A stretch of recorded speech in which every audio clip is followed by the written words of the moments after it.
2 years after the 5 Points graffiti space in Queens was demolished to make way for an apartment complex, artists who made their name on those famous walls are now bringing their work to Brooklyn. News 12 Brooklyn's Aisha Ray has the story from Irving Avenue in Bushwick. So what are you writing out right now? Tinsmith.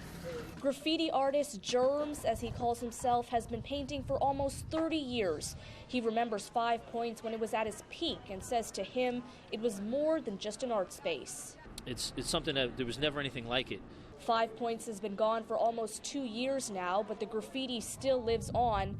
Germs and other artists are now finding new spaces around the city to showcase their work, including the walls of this warehouse in Bushwick. We wanted to still give the arts, their space that they deserve within the community. And we felt that having a whole square block here, they have a lot of wall space to do that.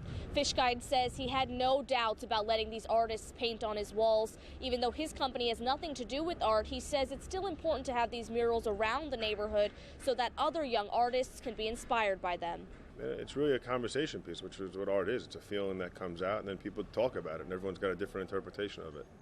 After I'm done with that, I'll shade everything up. Topaz is another artist who has been in the business for over 25 years and remembers the beauty of 5 Points. He says he hopes to continue its legacy in his work here and around New York.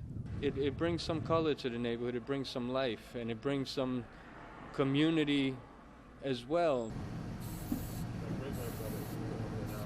In Bushwick, Aisha Ray, News 12, Brooklyn.